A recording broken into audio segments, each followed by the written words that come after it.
যে বিয়ে ফ্যাকাস নাটক দিয়ে শুরু হবে, যে বিয়ে অবাধ মেলামেশা করবে, সেই ধরনের বিয়েতে আমাদেরকে আগ্ধ পরানোর জন্য দাওয়াত দেবেন না।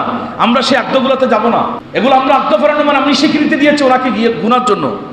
বিয়ে মানে আনুষ্ঠানিকতা নয়, বিয়ে মানে 150, 500, 1000 বলেতে খাওয়ানো, বিয়ে মানে রাতভর ফ্যাকাস নাটক করানো, বিয়ে মানে সারা দিনভর নারী পুরুষের অবাধ মেলামেশানো, বিয়ে মানে আপনার দাঁড়িয়ে খতিব সাহেবের মাধ্যমে কিংবা যিনি বিয়ের খুতবা দিতে জানে উনি খুতবা পড়ে আগ্ধ পড়া দিয়ে খেজুর খাওয়াইলে এটার নাম হলো বিয়া। সম্ভব হলে আর রাসূল যে বলেছেন আউলিন বলো বিশাতি, সম্ভব হলে একটা সাবল জবল করে ছেলের পক্ষে অলিমা খাওয়াবে, কিছু মানুষ দাওয়াত দিয়ে খাওয়াবে, এটার নাম বিয়া। কিন্তু লক্ষ লক্ষ টাকা খরচ করে 2 মাইল 3 মাইল 5 মাইল 10 মাইল পর্যন্ত আমরা লাইটিং প্যান্ডেল করে আজকে বিয়ে শাদীকে আনুষ্ঠানিকতার মধ্যে নিয়ে গেছি, রসুলের সুন্নত থেকে অনেক দূরে সরে গেছি। এই হাট অবস্থা দেখে পার্শ্ববর্তী আরেকজন গরিব মানুষ মেয়ে বিয়ে দিতে পারতেছে না। আরে ওদের লাইটিং 1.5 মাইল হয়েছে, আমাদের লাইটিং যদি ঘরের মধ্যে একটা গেটে না করি আমার মেয়ে মন ছোট করবে, এবং মেয়ে তো ছোট করবে ওদের পরিবার থেকে কার গাড়ি সেখানে উপহার দিয়েছে, আমাদের পরিবার থেকে যদি একটা মোটরসাইকেল দিতে না পারে তুই দিবে কোথা থেকে? ভিক্ষা করে সুদি টাকা নিয়ে। এই যে সুদি ব্যাংকগুলো ঘরে ঘরে গিয়ে টাকা দিচ্ছে, ওই সুদের সাথে জড়িত হচ্ছে। অথচ রসুল যারা সুদ খায় তাদেরকে ওই সুদীদের দোয়া লাইলাতুল কদর লাইলাতুল বরাতও ক্ষমা করবে না, এবং সুদীরা জাহান্নামে যেতে হবে। সুদ দেয়া এটাও কবিরা গুনাহ, সুদ নিয়া এটাও কবিরা গুনাহ, সুদ বহন করে নিয়া এটাও কবিরা গুনাহ। এগুলোর সাথে আমরা জড়িত হয়ে যাচ্ছি। কথা বলেন না, ঠিক না? সমাজ এভাবে কলুষিত হয়ে যাচ্ছে। পৃথিবীতে বেঁচে থাকতে হলে একজন মানুষের অবশ্যই আল্লাহর দয়ার প্রয়োজন। আল্লাহর দয়া না হলে বেঁচে থাকার কোনো সুযোগ নাই। আল্লাহ দয়া না করলে আপনি গাড়িতে উঠছেন, সেখানে গন্তব্যস্থানে সঠিকভাবে যেতে পারবেন, অ্যাক্সিডেন্ট করবেন। আল্লাহর দয়া না হলে চোখ অন্ধ করে দিলে চোখে দেখবেন না। আল্লাহর দয়া না হলে ব্রেন নষ্ট করে দিলে পাগল হয়ে যাবে। আল্লাহর দয়া না হলে রিজিক বন্ধ করে দিলে খানা বন্ধ হয়ে যাবে। আল্লাহর দয়া না হলে এক কথা একটা মানুষ চলতে পারে না। তো আল্লাহ বলেন আমি দয়া করব, শর্ত হচ্ছে একটা, মাল্লা ইয়ারহামুন নাস, যে ব্যক্তি মানুষের প্রতি দয়া করে না, আরেকজন মুমিন ভাইকে আরেকজন মানুষকে যে দয়া করে না, সে আমার কাছ থেকে দয়া পাবে না। অর্থাৎ দয়া পেতে হলে আল্লাহ রাব্বুল আলামিনের শিক্ষা, আরেকজন মুসলমান মুমিন ভাই কিংবা যে কোনো প্রকারের মানুষকে আমাদের সহযোগিতা, সহানুভূতি, মায়া, মোহাব্বত, ভালোবাসা দিতে হবে। তারপর রব্বুল আলামিন বললেন তোমার উপর আমার আল্লাহ দয়া করবে। বড় করে বললেন সুবহানাল্লাহ। এই হাদিস এটা বলেছেন। এরপর হাদিসটা দেখেন, ওয়ান আয়েশা রাদিয়াল্লাহু তাআলা আনহা ক্বালাত, নবীর স্ত্রী মা আয়েশা, আমাদের সবার মা, নবীর স্ত্রী, বলেন না নবীর কি আমাদের মা। নবীর যতগুলো স্ত্রী আছে এগুলো মুমিনদের মা, সেজন্য ওদের পরিচয় হচ্ছে উম্মাহাতুল মুমিনিন, মুসলমানদের মা, মুমিনদের মা। নবীর স্ত্রী থেকে মেশকাতের হাদিস হচ্ছে, এবং এই হাদিসটা মুত্তাফাকুন আলাই, এটার মধ্যে ইমাম বুখারী মুসলিম ঐক্যমত, এবং মুসলিম শরীফ বুখারী শরীফের মধ্যে একসাথে এটাও রওয়ায়াত এসেছে, যেই রসুল করিম রউফুর রহিম সাল্লাল্লাহু তাআলা আলাইহি ওয়াসাল্লাম আর সাহাবী হযরতে জারির ইবনে আব্দুল্লাহ আগের হাদিস বর্ণনা করেছেন। এখন নবীর স্ত্রী বলতেছে, যা আরাবিয়্যু ইলান নবী সাল্লাল্লাহু আলাইহি ওয়াসাল্লাম, আমার নবীর কাছে আরবের এক গ্রাম্য লোক এসেছেন। গ্রামের একটা লোক রসুলের পাকের কাছে আসলেন, এসে নবীজিকে বললেন, ফাকালা, রসুলকে বললেন যে ইয়া রাসূলুল্লাহ আতুকাব্বিলুনা সিবিয়ানা, আপনারা কি ছোট বাচ্চাকে চুমো দেন, ছোট বাচ্চাকে আদর করেন? এটা একটা কথা মনে রাখবেন, ছোট বাচ্চাদেরকে চুম্মু দিয়া আদর করা এটা আমার নবীর সুন্নত। বড় করে বলুন সুবহানাল্লাহ। রাসূল করিম ছোট বাচ্চাদেরকে আদর করতেন, সেজন্য যাদের নাতি নাতনি আছে, নিজের ছেলে মেয়ে আছে, ওদেরকে চুমো দিবেন, আদর করবেন, এটা রাসূলের পাকের সুন্নত। নাতি মহব্বত কি, এটা তো আমার রসুল দেখা দিয়েছেন, নাতিকে কিভাবে মহব্বত করতে হয়। রসুলের পাক তিরমিজির মধ্যে হাদিস আছে, একদিন ইমাম হুসাইনকে এক কোলে নিলেন এক পাশে, আর রসুল করিম সাল্লাল্লাহু আলাইহি ওয়াসাল্লামের একজন সন্তানকে এক কোলে নিলেন। তখন আল্লাহর পক্ষ থেকে পয়গাম চলে আসছে যে আপনি দুইজনকে একসাথে নিতে পারবেন না, একজন এন্তেকাল হয়ে যাবে, আরেকজন বেঁচে থাকবেন। একজনকে আল্লাহ নিয়ে যাবে, আর একজনকে দুনিয়াতে রাখবে, তো আপনি কি নাতি নেবেন না ছেলে নেবেন? রসুল করিম ভাবলেন, নবীজি বললেন যদি আমার নাতি ইন্তেকাল করে তাহলে আমি কষ্ট হবো, মাওলা আলী কষ্ট হবে, মা ফাতেমা কষ্ট হবে, আর ছেলে মারা গেলে আমি বেশি কষ্ট হবো ওদের চেয়ে। তো নবী বললেন আমার ছেলেকে দিয়ে দেব, কিন্তু আমার নাতিকে দেব না। বড় করে বলেন না সুবহানাল্লাহ। নাতিকে কিভাবে মহব্বত করতে হয়, নাতিভূতি, এগুলো অনেক মহব্বতের জিনিস, অনেক আদরের জিনিস। এটা রসুল করিম বেশি মহব্বত করে শিখে দিয়েছেন। ওই গ্রাম্য লোক এসে উনি বললেন আতুকাব্বিলুনা সিবিয়ানা, ইয়া রাসূলুল্লাহ আপনারা কি ছোট বাচ্চাকে আদর করেন? ফামা নুকাব্বিলুহুম, কিন্তু আমরা তো ছোট বাচ্চাকে আদর করি না। ওই ব্যক্তিটা বলতেছি ইয়া রাসূলুল্লাহ আপনারা তো দেখতেছি ছোট বাচ্চাকে আদর করেন, কিন্তু আমরা গ্রামের লোকেরা ছোট বাচ্চাকে আদর করি না, চুমো দিই না। তো নবীজি বললেন আওয়া আমলিকু লাকা আন নাজআল্লাহু মিন কলবিকার রাহমাতা, বলতে তোমার কলব থেকে আল্লাহ রহমত কেড়ে নিয়েছে, তো এটা আমি কি করব? আমি কি রহমত দেওয়ার মালিক? আল্লাহ তোমার অন্তর থেকে রহমত কেড়ে নিয়েছে।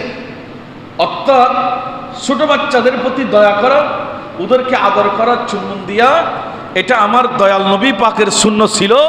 রসুল ওই কথাকে অধিক গুরুত্ব দিয়েছেন। বড় করে বলেন না সুবহানাল্লাহ। ছোট বাচ্চাকে তোমরা আদর করো, এটা হচ্ছে ছোট স্নেহদের স্নেহ করা, ছোট স্নেহদৈন্যদের আদর যত্ন করা, মোহাব্বত করা। কিন্তু এরপর আরেকটা হাদিস আছে, এটাও মুত্তাফাকুন আলাইহি, একই চ্যাপ্টারের মধ্যে পরবর্তী হাদিস যেটা আছে, রসুল করিম রউফুর রহিম সাল্লাল্লাহু তাআলা আলাইহি ওয়াসাল্লামের স্ত্রী আমাদের মা আয়েশা সিদ্দিকা রাদিয়াল্লাহু তাআলা আনহা, উনি এই হাদিসটা বর্ণনা করেছেন। ক্বালাত, তিনি বললেন জাআতিনি ইমরাতুন, উনি বললেন একদিন আমাদের ঘরে, অর্থাৎ রসুলের ঘরের মধ্যে একজন মহিলা আসলেন। আসার সময় ওয়ামাহা ইবনাতানি লাহা, তার সাথে দুইজন মেয়ে ছিল, ছোট ছোট মেয়ে, দুটা মেয়ে নিয়ে উনি রসুলের ঘরের মধ্যে আসলেন। আসার পর তাস আলুনি, উনি বলেন আমার কাছে ভিক্ষা চাইল। দেখেন ভিক্ষা প্রথা সে সময়ও ছিল। নবীর ঘরে এসে নবীর স্ত্রীর কাছে ভিক্ষা চাচ্ছে একজন মহিলা ফকির, কিন্তু আসার সময় মহিলা দুইজন নিজের ছোট ছোট মেয়েকে নিয়ে এসেছেন। এটা দুঃখে পরে ভিক্ষা চাচ্ছেন, হয়তো বাবা মারা গিয়েছে কিংবা পারিবারিক সমস্যা আছে। ওই মহিলা যখন ভিক্ষা চাওয়ার জন্য আসলেন, নবীর স্ত্রী বলতেছে ফালাম তাজিদ ইন্দি গায়রা তামারাতিন ওয়াহিদাতিন, তখন আমাদের ঘরে তেমন কিছু দেওয়ার মতো ছিল না, এমন কোনো খাদ্য দ্রব্য ছিল না যা আমি ওদেরকে দান করব। ছিল শুধুমাত্র একটা জিনিস আমার কাছে, এটা হলো তামারাতিন ওয়াহিদাতিন, মাত্র একটা খেজুর ছিল। দেখেন আমার রসুল মুসলিম জাহানের বাদশা, আমাদের নবী পুরা মুসলিম জাহানের কি একজন বাদশার ঘরে খাদ্য আছে মাত্র একটা খেজুর। আল্লাহু আকবার। যদি রসুল চাইতেন, আল্লাহকে বলতেন যে আল্লাহ সামনের ফার আমার জন্য করে দিতে হবে 2-10টা, এটা আল্লাহ করে দিতেন। রসুল যদি চাইতেন বাদশাহ অনেক কিছু করতে পারতেন। বর্তমান আমাদের দেশের মন্ত্রীরা বা আমাদের দেশের বিভিন্ন আপনার সেক্টরের দায়িত্বশীল অফিসাররা, বিভিন্ন ভাইরা, এদের যখন ব্যাংক অ্যাকাউন্ট আপনি চেক করবেন, একদম খালি কাউকে পাওয়া যায় না। এটা খুব কম, হাজারে না লাখেও পাওয়া যাবে না খুঁজে। এমনকি কিছুদিন আগে যিনি বাংলাদেশের প্রধানমন্ত্রী ছিলেন, ওনার যিনি পিএস ছিলেন, ওনার অ্যাকাউন্টে পাওয়া যাবে 700 কোটি টাকা। পিএসের অ্যাকাউন্টে যদি 700 কোটি টাকা পাওয়া যায়, তাহলে এখন বাকিদের অবস্থা কি, এটা আল্লাহ তাআলা বেহতর জানেন। কিংবা ওদের কথা বলবো না, শুধু সারা দেশের চিত্রটা, আমরা যে স্থান আছি কেউ টাকা ছাড়া খালি নয়। কিন্তু আমার নবী মুসলিম জাহানের বাদশা হওয়ার পরও মা আয়েশা সিদ্দিকা বলতেছেন রসুলের পরিবার এমন ছিল যে তামারাতিন ওয়াহিদাতিন, নবীর পরিবারে মাত্র একটা খেজুর ছাড়া অন্য কোনো খাদ্য দ্রব্য দেওয়ার মতো আর কিচ্ছু ছিল না। বড় করে বলুন না সুবহানাল্লাহ। আমার আপনার স্ত্রী হলে এরা তো বলতেন একটা খেজুর আছে, একটা দিয়ে দিলে আমি কি খাবে, আমার স্বামী কি খাবে, আমার পরিবারের সদস্যরা কি খাবে, কোথায় পাবে। কিন্তু মা আয়েশা সিদ্দিকা বলতেছেন ওই একটা খেজুর যেটা ছিল ফাআতাইতুহা ইয়াহা, আমি ওই খেজুরটাও ওই মহিলাকে দিয়ে দিলাম। আর একটু বড় করে বলেন না, ওই খেজুরটাও মহিলাকে দিয়ে দিলাম। আমার ভাইরা, শিক্ষা কি? আমাদের এখান থেকে শিক্ষা নিতে হবে। আমরা তো আজকে দান দক্ষিণা করতে খুব হাতকে কমিনা করে ফেলি। পকেটে যদি একটা টাকাও থাকে, ওখান থেকে 8 আনা মানে 50%, অর্ধেক দান করার নিয়ত রাখবেন। আজকে আমাদের যে বলা মুসিবত, দুঃখ দুর্দশা হয়, এগুলা সব কমে যাবে। আমার নবী বলতে, যদি সম্পদ বাড়াইতে চাও তাহলে তুমি বেশি দান করো। এখন আপনার প্রশ্ন, হুজুর দান করলে তো আমার 1 লক্ষ টাকা ছিল, যদি এখান থেকে 10,000 টাকা দিই তাহলে 90,000 টাকা হলো, দান বাড়লো কোথায়? এটা তো কমে গেল। রসুল বলছে না, যখন তুমি দান করবে, তোমার প্রত্যেকটা পয়সার বিনিময়ে, প্রত্যেকটা টাকার বিনিময়ে আল্লাহ 10 টাকা করে, তার মানে 10 লক্ষ দিলে বা 1 লক্ষ দিলে আল্লাহ আপনাকে সেখানে 10 লক্ষ টাকার ব্যবস্থা করে দেবে। কিন্তু তোমার অগাধ বিশ্বাস আল্লাহর প্রতি রাখতে হবে, এটা বেড়ে যাবে। দান করলে বাড়ে, কমে না। এবং দান করলে বলা মুসিবত থেকে রক্ষা পায়। আর সদকাতু তারাদ্দুল বলা দূর হয়ে যায়, মুসিবত দূর হয়ে যায়। ছেলে অসুস্থ হয়েছে, দান করেন, ডাক্তারকে দেন, ওষুধ কোম্পানিকে দেন, একে দেন, সেকে দেন, যেগুলো প্রয়োজনে দেন। কিন্তু আগে যদি আপনি 100 টাকা এই সুন্নিয়া মাদ্রাসার দান বাক্সের মধ্যে ফেলে দিলেন, জামিয়াতুল মদিনার দান বাক্সে ফেলে দিলেন, নুরুল মাদ্রাসার দান বাক্সে ফেলে দিলেন, কিংবা এলাকার কোনো একজন গরিব দুঃখী মানুষ, নামাজি মানুষ, সুদ খায় না, ঘুষ খায় না, এরকম কোন একজন গরিব মানুষকে আপনি 100 টাকা দিলেন, কেউ 500 টাকা দিলেন, এই সৎকার উসিলাই আল্লাহ আপনার ছেলের বড় রূপকেও বালা করে দিতে পারে। এটা সৎকারটা অনেক দামি জিনিস। রসুলের পাকের স্ত্রী, উনি বলছেন, ফাআতাইতুহা ইয়াহা, আমি একটা খেজুর সেটা দান করে দিলাম। আমরা তো আমাদের স্ত্রীরা তো দানের মধ্যে নাই। উনি বলল, আমি একটা খেজুর এটাও দান করে দিলাম। দান করে যখন দিলাম, ওই মহিলা দেখেন কি করলেন, ফাকাসামাতহা বাইনা ইবনাতাইহা, সেই খেজুরটা নিয়ে এটাকে 2 ভাগে ভাগ করলেন। 2 ভাগে ভাগ করলেন, নিজের 2 কন্যাকে, ওই 2জন মেয়ে যেগুলো একসাথে নিয়েছে, 2 মেয়েকে ভাগ করে 2 টুকরা দিয়ে দিলেন। একটা খেজুরকে ভাগ করলে কতটুকু হয় এগুলো তো আপনারা বুঝতেছেন। খুব ক্ষুধার্ত 2 মেয়েকে 2 টুকরা দিয়ে দিলেন, কিন্তু মার পেটে একটুও দিতে পারলেন না। এটাই মা বাবা। যে মা বাবা নিজে উপবাসকে কবুল করে, নিজে ক্ষুধাকে বরণ করে নেয়, নিজে ক্ষুধার্ত থেকে ছেলে মেয়েকে আহার করায়, বড় করে বলেন না সুবহানাল্লাহ। আর বড় আফসোস লাগে, আমার বাংলাদেশে বৃদ্ধাশ্রম নামক এই কেন্দ্র দিয়ে আজকে ছেলে মেয়েরা মা বাবাকে বৃদ্ধাশ্রমে পাঠায়। আমি বলবো, সরকারিভাবে বৃদ্ধাশ্রম নয়। যেই ছেলে, যে মেয়ে মা বাবাকে খানা খাওয়াবে না, মা বাবার শ্রদ্ধা সম্মান করবে না, তাদের জন্য সরকারিভাবে আইনের আওতায় এনে তাদের জন্য সরকারিভাবে শাস্তির ব্যবস্থা করা হোক এবং বাধ্য করা হোক, তোমার মা বাবার খেদমত তোমার অবশ্যই করতে হবে। কথা বলেন ঠিক কিনা? এগুলো এই প্রক্রিয়ায় আসার দরকার। কিন্তু এই প্রক্রিয়া না করে এখন দিয়েছে বৃদ্ধাশ্রম, যাতে ছেলে ভালোভাবে নিয়ে এসে মা বাবাকে দিয়ে আসতে পারে। আমিও তো একদিন বৃদ্ধ হব, আপনিও একদিন বৃদ্ধ হবেন। এখানে যারা আমরা নামাজ পড়তে আসছি, কেউ তো জোয়ান থাকবে না, একদিন আমরা বুড়ো হব। আজকে যেভাবে ওরা দিচ্ছে, আমার ছেলে আপনার ছেলে যে আমাকে আপনাকে দেবে না, এটারও কোনো কি গ্যারান্টি আছে? হয়তো আমাকে আপনাকে ফেলে দিতে পারে, রাস্তায় পর্যন্ত ফেলে দিয়াচ্ছে।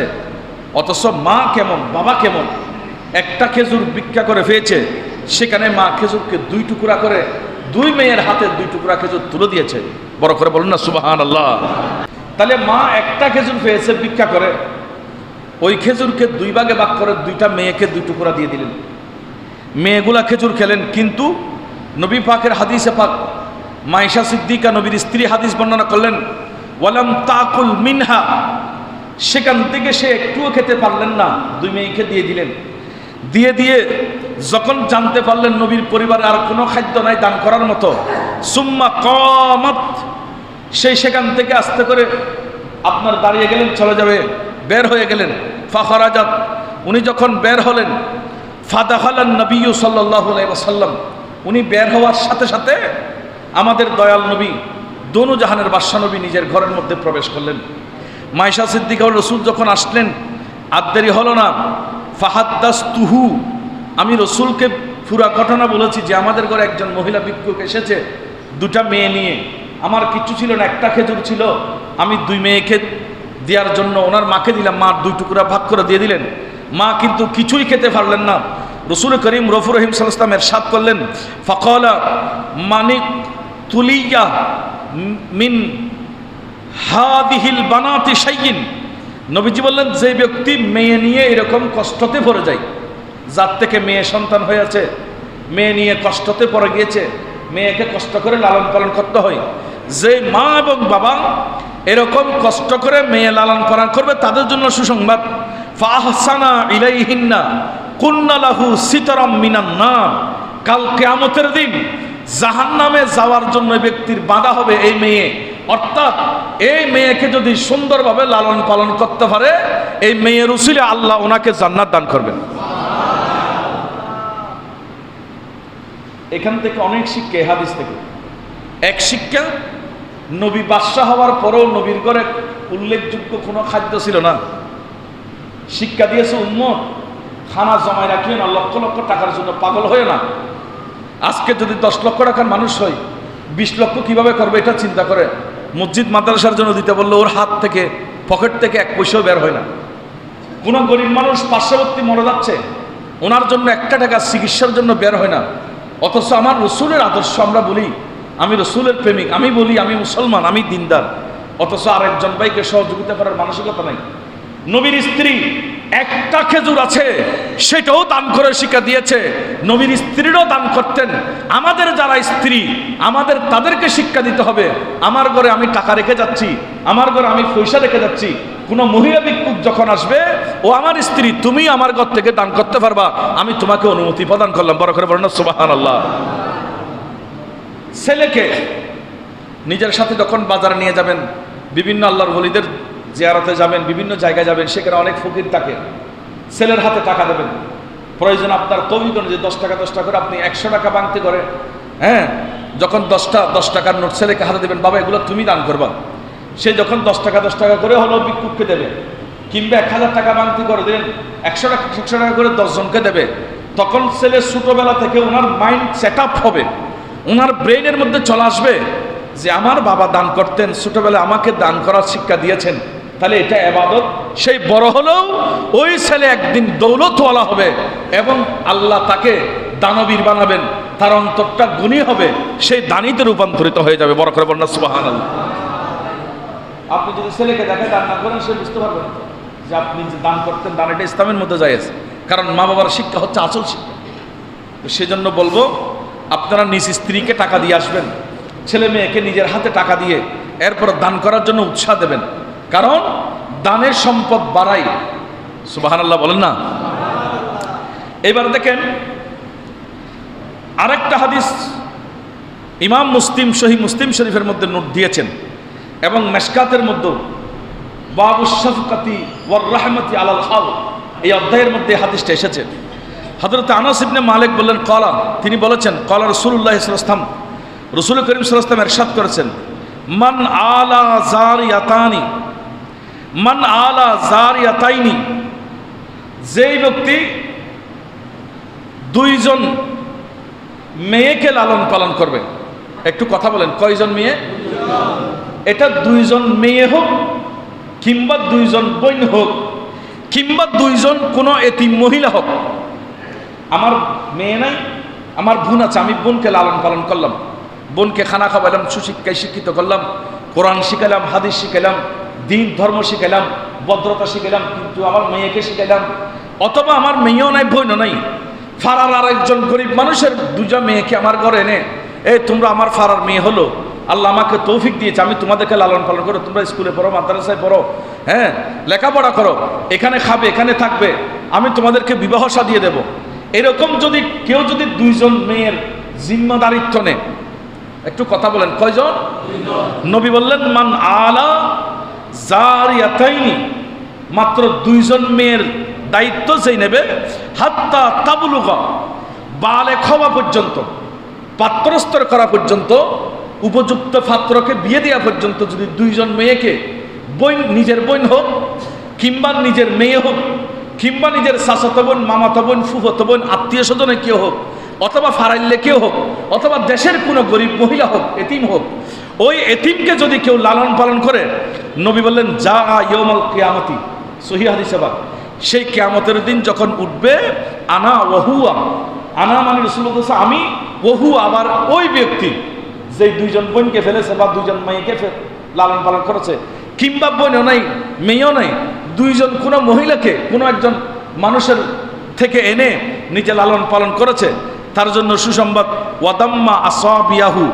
রসুল বললেন এই আমার সাহাবীরা দেখো, এইভাবে দুটা রসুল আঙ্গুলকে উপরের দিকে তুললেন, তুলে একসাথে করলেন, করে বলছে দেখো এই আজকে আমার এই দুই আঙ্গুল যেমন একটার সাথে একটা লাগানো, যেই ব্যক্তি এইভাবে দুইজন মেয়েকে লালন পালন করবে, সেই কিয়ামতের দিন কঠিন ময়দানে, যেই ময়দানে সূর্য মাথার উপর চলে আসবে, যেখানে কেউ সাহারা দিতে পারবে না, সেই কিয়ামতের ময়দানে আমি রসুলের সাথে এইভাবে থাকবে। বড় করে বলেন না সুবহানাল্লাহ। সে আরামে থাকবে, শান্তিতে থাকবে। আজকে আমরা জিম্মাদারিত্ব নিই না, আবার অনেকে পেশা হয়ে গেছে। আমার ভাইরা, সমাজ তো অনেক কলুষিত, কিভাবে মানুষ মেয়ে লালন পালন করবে? দেখা যায় গরিব মানুষ ভিক্ষা করে, ওনার মেয়ে বিবাহ করতে যিনি এসেছে উনিও ফার্নিচার খুঁজতেছে। কথা বলে না, ঠিক না? সমাজ এমন হয়ে গেছে। তা আমরা কি মাইন্ড সেট আপ করি না? ওই ছেলেগুলো যেগুলো ফার্নিচার খুঁজতেছে, গাড়ি খুঁজতেছে, এটা তো আমার ছেলে আপনার ছেলে, আমার ভাই আপনার ভাই, আমার এলাকার বা আপনার এলাকার, এটা তো আমাদের পার্শ্ববর্তী। আমরা ওনাকে সহযোগিতা করি যে তুমি যৌতুক নিয়ে না, আমরা এলাকাবাসী তোমাকে 50,000 টাকা তুলে দেবো, এগুলো দিয়ে তুমি বিয়ে সারবা। গান বাজানো হতে পারবে না। বিয়ে মানে লক্ষ লক্ষ টাকা খরচ না। বিয়ের মূল কাজ হচ্ছে আগ্দ। বলো না, বিয়ের মূল কাজ কি? বিয়ের মধ্যে মূল কাজ আগ্দ ফরা, এটা ফরজ। আগ্দের মধ্যে খেজুর খাওয়ানো সুন্নত, সম্ভব হবে অলিমা খাওয়ানো সুন্নত। রাসূল বললেন আউলিন, হ্যাঁ তোমরা অলিমা খাবো, যদিও সম্ভব হয় একটা ছাগল দিয়ে, ওলাও বিশাতিন, একটা ছাগল জবাই করে ছেলের পক্ষে অলিমা খাওয়াবে, এটা হতে সুন্নত। যদি অলিমা খাওয়াইতে না পারো, তোমার অলিমাও খাওয়াইতে হবে না, খেজুর কিনতে না পারলে এটাও কিনতে হবে না, শুধু আগদর দিন আগদর খুতবাটা পরে যদি আগদ ফরাই দে, এটার মধ্যে তোমার বিয়ে যথাযথ হয়ে গেছে। কিন্তু আমাদের ছেলেরা আজকে, যুবকেরা যৌতুক নিতে বসে থাকেন। আপনি তো আপনার নিজের বিবাহকে আপনি নিজে ধ্বংস করেছেন, হারাম একটা জিনিস আপনার ঘরে ঢুকিয়েছেন। আবার অনেক মুরব্বীরা আছে, বাবারা আছে, সমাজ এগুলো কখন পরিবর্তন হবে? যখন আমের দিন আসে তখন আমের গাড়ি কখন আসে হা করে থাকে। একটু দেরি হলে বৌমাকে গিয়ে বলে, কিরে বৌমা, আমাদের পার্শ্ববর্তী আমার ছেলের পরে ওরা বউ এনেছে, ওদের কাঁঠালের গাড়ি আমের গাড়ি চলে এসেছে, আমাদের তো এখনো খবর নাই। হয়তো আমার ব্যাংক কেন এখনো কন্যা ভালো ভালো, এদের তো হয়তো লইছি আমার হাটল। শীতকালে তালের ফিটা, কিরে ওদের তো নিয়ে আসছে, আমাদের এখনো নিয়ে আসে নাই। তো ছেলে বলে এগুলো তো আমি চাই না, এগুলো আমার বাবা চাচ্ছে। এটা হচ্ছে হাতে না কাঁটা চামচ দিয়ে খাচ্ছে, এগুলো ইসলামের মধ্যে হারাম। এই জিনিসগুলো যতক্ষণ উঠে আসবে না, সমাজ সংস্কার হবে না, পরিবর্তন হবে না। আমরা সবসময় আল্লাহর দরবারে জবাব দিতে হবে। কথা বলেন না, ঠিক না? আল্লাহ আমাদেরকে এই ধরনের কার্যকলাপ থেকে আমাদের সমাজকে রক্ষা করুক, বলুন আমিন। আজকে সমাজ এই কারণেই তো ধ্বংস হচ্ছে। ছেলের বাবা এবং মেয়ের বাবা উভয়ের মধ্যে একটা আদব ভদ্রতা থাকতে হবে, উভয়ের মধ্যে ইসলামী মাইন্ড থাকতে হবে। তা আপনি বিয়েকে টিয়া বানায় ফেলতেন, বিয়ে তো বিয়ে নেই, এটা যৌতুক আর বরযাত্রী। বিয়েকে একেবারে আনুষ্ঠানিকতার মধ্যে নিয়ে গেছে।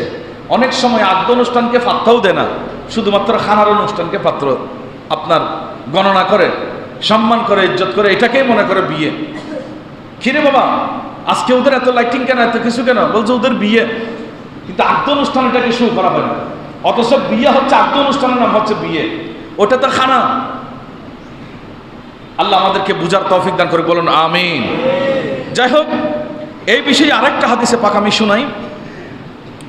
এই হাদিসের ব্যাপারেও সাহেবে মেশকাত বলেছেন মুত্তাফাকুন আলাইহি, তার মানে এটা বুখারী এবং মুসলিম, ইমাম মুসলিম এবং বুখারী দুজনের নোট দিয়েছেন। মেশকাতের মধ্যে এই অধ্যায়, যে অধ্যায় আমি আলোচনা করতেছি, এই অধ্যায়ের মধ্যে হাদিসটা এসেছেন। সাইয়েদনা আবু হুরায়রা রাদিয়াল্লাহু তাআলা قال, তিনি বললেন, قال রাসূলুল্লাহ সাল্লাল্লাহু আলাইহি ওয়াসাল্লাম, রাসূল করিম সাল্লাল্লাহু আলাইহি ওয়াসাল্লাম বলেছেন, as-sa'i আলাল আরমিলাতি ওয়াল মিসকিনি, যে ব্যক্তি ব্যয় করে, আরমিলাত মানে বিধবা মহিলার জন্য, কোনো একটা মহিলা স্বামীর বাড়িতে ছিল, কিন্তু স্বামীটা জালিম, মদদি, সুর, ডাকাত, সন্ত্রাস, ওনাকে কোনো রকম সংশোধন করতে পারে না। এক পর্যায়ে উনি যৌতুকের জন্য পরিবার অশান্তি সৃষ্টি করতেছে। এরকম খারাপ কোনো কারণে যদি সংসার বিচ্ছিন্ন হয়ে যায়, মহিলাটা যদি আরমিলা হয়ে যায়, বিধবা হয়ে যায়, নবী বললেন ওই বিধবা মহিলাকে যদি কেউ আশ্রয় দেয়, ওই বিধবা মহিলাকে যদি কেউ সহযোগিতা করে একটা ভালো পাত্রস্থর করার জন্য, কিংবা লালন পালন করার জন্য, কিংবা ওই মাকে সহযোগিতা করে, ওয়াল মিসকিন, এবং কোনো গরিব এতিমকে যদি সহযোগিতা করে। আজকে আপনারা বিভিন্ন সুন্নি মাদ্রাসায় গিয়ে গরিব দুঃখী মেহনতি মানুষের জন্য টাকা দেন, পয়সা দেন, এইগুলোর সুসংবাদ রাসূল কারীম দিচ্ছেন। বলেন মিসকিনদের জন্য যদি খরচ করে কাসাই ফি সাবিলিল্লাহ, তাহলে সেই তো আল্লাহর রাস্তায় দান করেছে। এবং ওয়া আহসিবুহু, রাসূল কারীম সাল্লাল্লাহু আলাইহি ওয়াসাল্লাম বলেন, আমার ধারণা হচ্ছে রাসূল এইভাবে বলেছে, ক্বালা কাল কাইমি আলা ইফতিরু, নবীজি বললেন যেমন একজন মানুষ সারা রাত ইবাদত করে ক্লান্ত হয় না, তাকে আল্লাহ যে সওয়াব দান করে, ওয়া কাসাইমি লা ইফতিরু, এবং সারা বছর রোজা রাখে ক্লান্ত হয় না, তাকে যে সওয়াব দেবে আল্লাহ, ওই এতিম গরিব কোনো মহিলা, গরিব কোনো মেয়েকে যদি লালন পালন করে, কিংবা বিধবা কোনো মেয়েকে যদি সহযোগিতা করে, রব্বুল আলামিন তাকেও ওই ব্যক্তির মতো সওয়াব দেবে যিনি সারা রাত ইবাদত করেছে এবং সারাদিন রোজা রেখেছে। বড় করে বলেন না সুবহানাল্লাহ। আমার ভাইরা, আমি মূল কথা এটাই বলেছি, কারো ঘরে যদি কন্যা সন্তান হয়, কারো ঘরে যদি মেয়ে হয়, কখনো রাগ করবেন না। নবীজি বলেন কাফালাত নাও।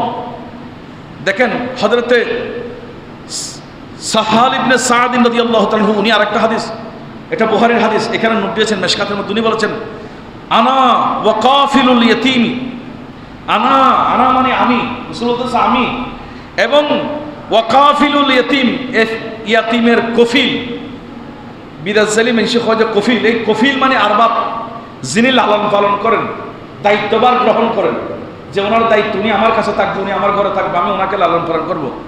কেউ যদি কোনো একজন এতিমের দায়িত্ব নিতে পারে, এটা এক ওয়াক্তখানার দায়িত্ব হোক, একটা কাপড়ের দায়িত্ব হোক, কিংবা ভালোবাসা দেওয়ার দায়িত্ব হোক, একজন এতিমের দায়িত্ব যদি কেউ গ্রহণ করতে পারে, এটা আত্মীয় হোক কিন্তু বা গায়ের আত্মীয় বা আত্মীয় এমন মানুষ হোক, কিন্তু মুসলমান, তার জন্য সুসংবাদ, রাসূল বলেন ফিল জান্নাতি হাকাজা, নবীজি বলেন সেই জান্নাতে আমার সাথে এমন থাকবে। এই কথা বলে রাসূল মধ্যম আঙ্গুল এবং এই আঙ্গুলটাকে এইভাবে দিয়ে, সাহাবী বলতেন মাঝখানে একটু ফাঁক ছিল হালকা, বলছে সেই ব্যক্তি জান্নাতে আমার সাথে এইভাবে একসাথে থাকবে। বড় করে বলেন না সুবহানাল্লাহ।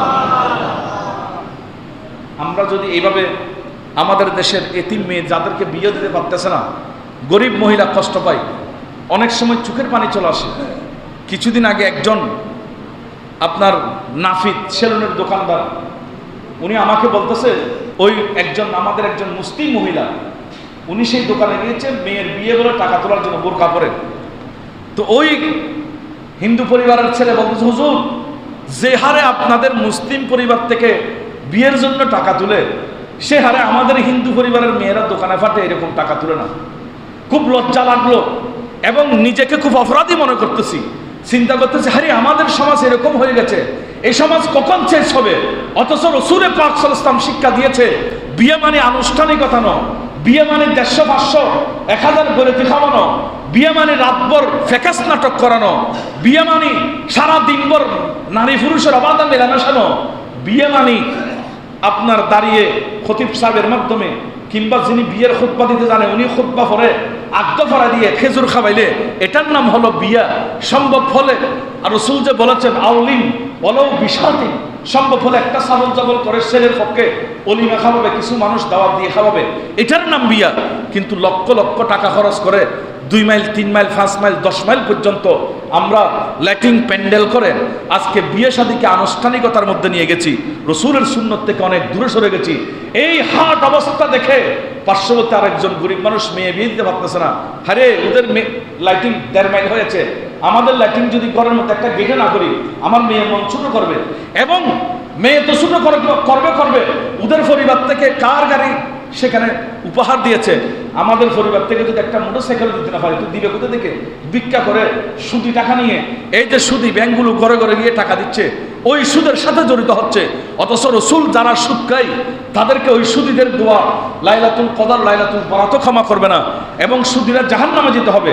সুদ দেয়া এটাও কবিরা গুনাহ, সুদ নিয়া এটাও কবিরা গুনাহ, সুদ বহন করে নিয়া এটাও কবিরা গুনাহ। এগুলোর সাথে আমরা জড়িত হয়ে যাচ্ছি। কথা বলেন না, ঠিকই না? সমাজ এভাবে কলুষিত হয়ে যাচ্ছে। তো আমি বলবো অন্ততপক্ষে আমার মুসল্লি ভাইরা, আপনারা যারা এখানে এসেছেন শুনেছেন, আপনারা নিয়ত করেন আমার মেয়েকে আমি বিবাহ দেব যৌতুক ছাড়া, এবং আমার ছেলেকে বিবাহ করাবো যৌতুক ছাড়া। এবং আমরা ছেলে বিবাহ করার সময় বিয়ের বাড়ি থেকে আম, কাঁঠাল, ছাগল, গরু এগুলো নিয়ে বসে থাকবো না। মানসিকতাকে একটু চেঞ্জ করতে হবে। আমি আপনি পরিবর্তন হলো তো সমাজ পরিবর্তন। সমাজ মানে আলাদা কিছু না, আমি আপনি একটু সমাজ।